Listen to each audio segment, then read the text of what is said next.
Over the last 12 months, we've raised over £1 million of equity from private investors for our property deals, and that has come with a lot of lessons, specifically around how do you actually find and attract investors, how do you actually get these investors to agree to want to work with you and invest in your deal, and then thirdly, how do you actually do it compliantly in line with FCA, Financial Conduct Authority regulations, which is something that just isn't talked about enough. And so we could have raised more. We're at a point with the business where right now we've only got capital requirements for 2 of our developments, one in Cambridgeshire, you guys would have seen on this channel, and then a couple, one that we are under non-disclosure agreement on currently. We've exchanged contracts on the purchase, but aren't completing until planning permission has been granted, which is hopefully soon. But we're at a position now, we're about to scale things up and start raising more money from investors for some future deals, based on everything we've learned over the last 12 months. And so the first thing is obviously getting the attention of investors. And the question I get asked the most is, well, how do you actually find investors? And I don't think that's the right question to ask. And that shouldn't also be your goal. Your goal shouldn't be to find investors.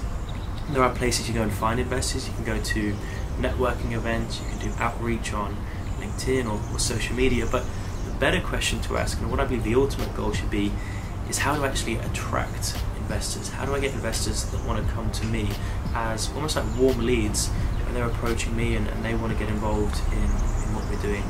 And the key is to get people to know, like, and trust you, of course, and one of the best ways to do that is through social media.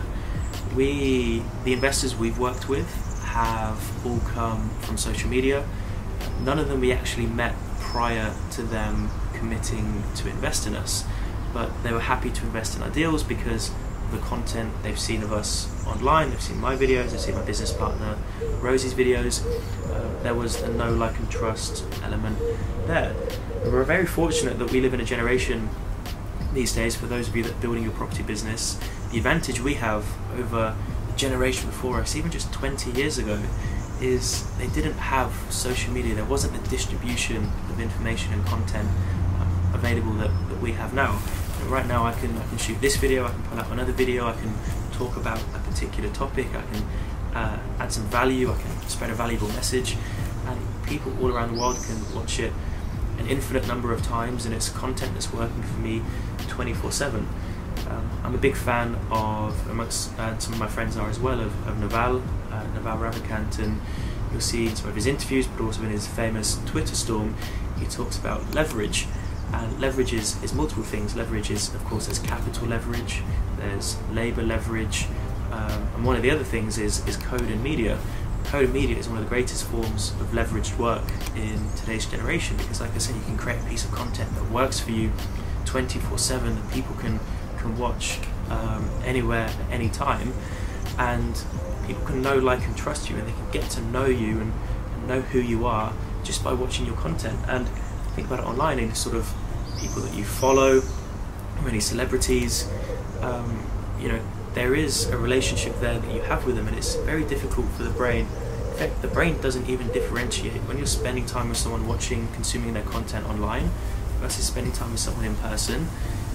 Your brain doesn't really differentiate the two, and if you sit and watch hours and hours and hours of interviews of a particular actor or actress or personal figure, you're going to start to build a bit of an emotional connection to them. And the best example of this, and it is a little bit ominous, is but when a public figure passes away, whether it's somebody like Kobe Bryant or Princess Diana or Robin Williams, these characters that are absolutely loved by people, when they pass away, it evokes an emotional response.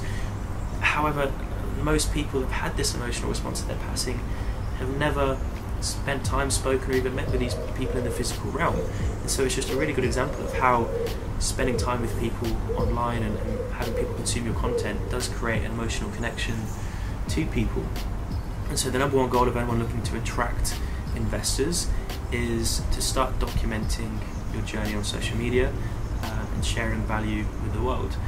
And creating content doesn't mean having a videographer and super high production quality As long as you've got your phone, you just need to document what you're doing every day. You need to document your thoughts and share your story, and everyone has a unique story, and your unique story is going to attract different kinds of people. If you come from a military background and you talk about your story in a military background, you're more likely to attract people that resonate with that story that are also from a military background, and maybe they've got some money they want to invest, partner with you. Or if you're someone that is a first-generation immigrant or a second-generation immigrant from a particular country, you're going to attract or an audience of people that come from a similar background or a similar country are more likely to resonate with you. There's a million and different ways, there's a million and different things you can do to share your story and things you can talk about, and everyone is so unique, and so it's important to figure out what your story is and who you are, and share that with the world and document what you're doing. And the more content you create, the more people that will know, like and trust you.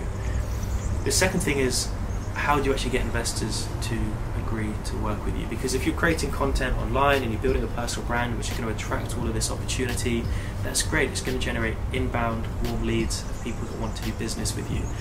But that's just not enough to get them to commit to invest in you. Because with my audience, and I know I don't have a huge audience, and although it's bigger than some, it's still very, very small compared to obviously a lot of content creators.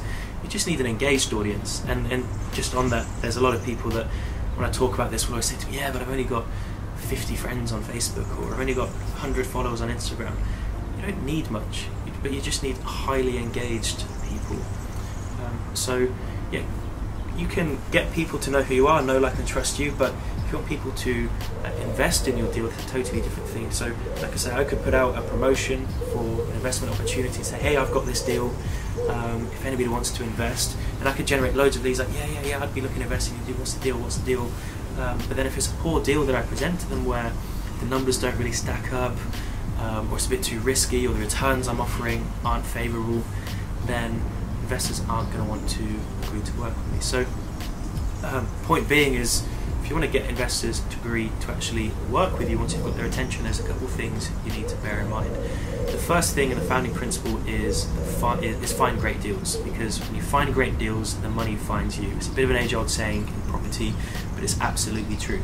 Because even if you don't have any audience whatsoever, if you've got an absolutely incredible deal where you can offer some incredibly attractive returns to an investor, you probably go walk to someone on the street and say, hey, I've got this deal, do you want to invest? And there's an anecdote of, if you saw a £200,000 Ferrari for sale at a local dealership, or by a private seller down the road from you for £50,000, and you could buy it today for £50,000 but sell it tomorrow for £200,000, do you think, just even with your current personal network, you could come up with £50,000 in the space of 24 hours because you could flip it for £200,000 tomorrow?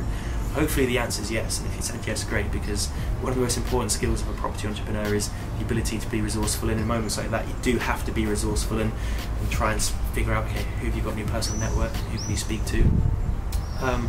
So that's one thing, find great deals, and everything else will be significantly easier. The other things are, and again it's a bit of a Dragon's Den analogy that I use. Dragon's Den, business owners go into the Dragon's Den, they pitch their business and they pitch an investment opportunity for the dragons to invest in their business. And what's interesting about the Dragon's Den dynamic is those business owners that are going into the room pitching, in that room there isn't a lack of capital, and there isn't a lack of desire from the investors to want to invest. All those dragons, whether it's I think 5 dragons, they've all got cash and they all want to invest in. So how come every business owner doesn't leave that room with investment? Well, it comes down to a number of things. Well, one, the investment opportunity wasn't good enough, which we talked about finding great deals.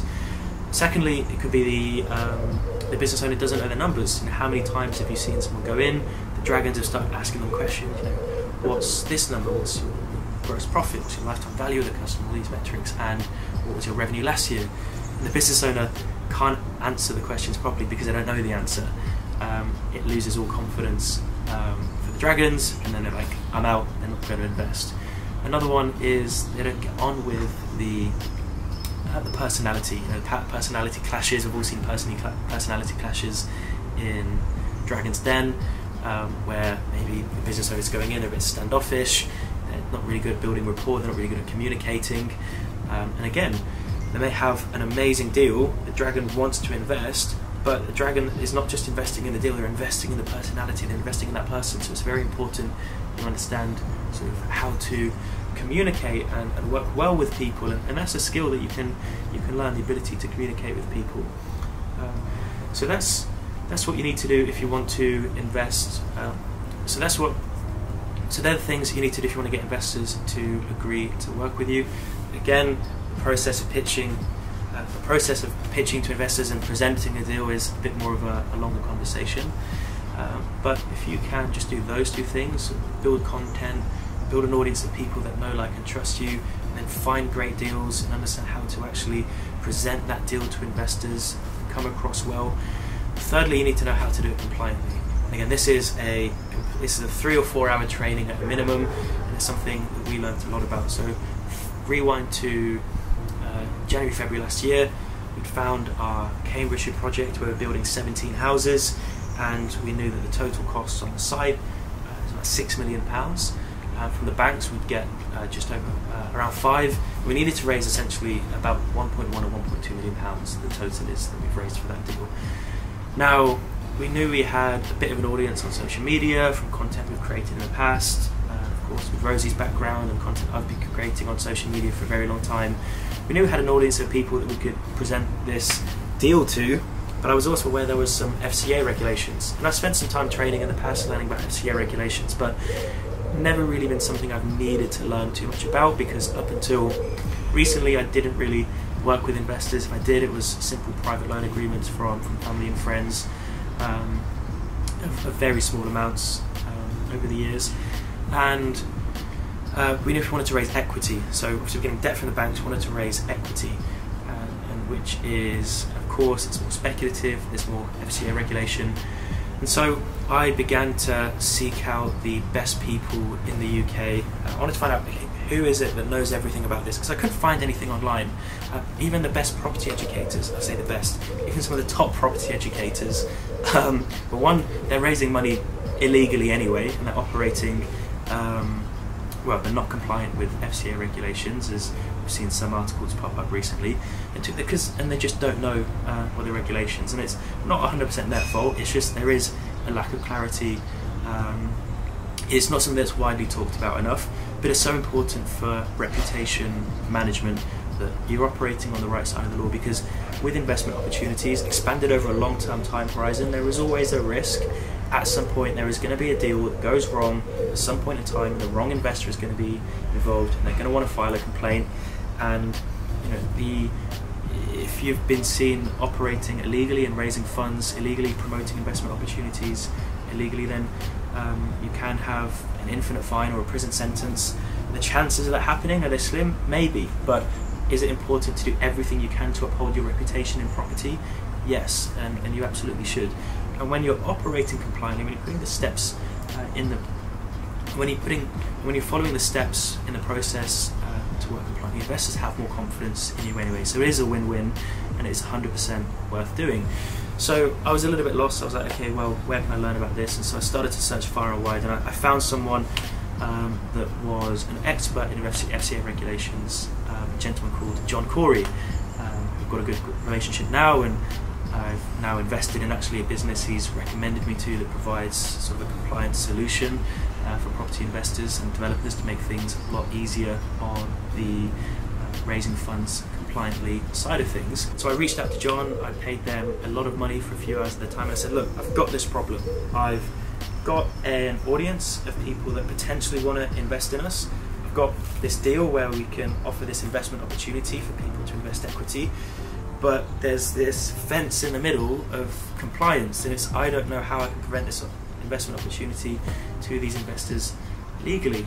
And most people don't know this, but FCA regulations regulate how you promote the investment opportunity, because when you're promoting investment opportunity, that is an investment promotion, which of course is going to be regulated, because the FCA want to make sure your grandma is not putting her life savings into some property developer's deal that is a bit of a cowboy and it might go wrong and might just embezzle the funds. So you can begin to see why they regulate it. So they regulate how you promote it, who you promote it to, and then also the other main one is collective investment schemes. If you have more than one passive investor in a project, passive investor meaning they're not involved in the day-to-day operations, that is then a collective investment scheme which needs to be regulated by the FCA. And if me as an SME, a small and medium enterprise property developer, to be authorised by the FCA, well, one, I've got applied for a direct licence, which is going to take a very long amount of time, so it's going to be very expensive. I'm going to need to hire someone on the payroll to handle the compliance side of things. I'm going to have to be so on top of the documentation, etc. And it's just something that economically doesn't make sense. It's like, okay, well, my options are I need to either have this collective investment. If I want to have multiple investors invest this £1.112 million, either I need to get authorised by the FCA, or I need to have this transaction facilitated by an FCA authorised agent. And in order for it to be legal, because collective investment schemes can be legal in that sense, and so we actually worked with a crowdfunding company called Crowdfunding. We didn't publicly promote our deal on kind of their website or the landing page. It was what we call kind of a private raise behind the curtain, if you like. But Crowdfunding provided a compliance umbrella because they have the FCA authorizations to facilitate these transactions. The other things are who you can promote the investment opportunity to. So the FCA has definitions for a retail or restricted investor, it's called, a high net worth individual, and a sophisticated investor. And so it's important you understand the definitions of these things. And if you want to promote an investment opportunity to these people, you can only do it to sophisticated investors and high net worth individuals. Before you can even mention there's an investment opportunity, you need to have documentation, recorded evidence that you've qualified them. It's a little bit extensive, and again there is a lot of restriction when it comes to raising funds, especially equity that we're talking about for these deals, which is why kind of a compliance solution like Crowdfunding that we worked with has been a massive help. And any marketing you do to promote an investment opportunity, you can't use any sort of inducements, is a word that the FCA use, or kind of direct marketing terminology. You can't be saying things like great returns, anything that's subjective, or anything of scarcity or urgency, like message me quickly before it's too late, those kind of things. And if you see those posts on social media, they absolutely aren't compliantly, and there is a risk that they're going to get bit in the future by the FCA if things go wrong.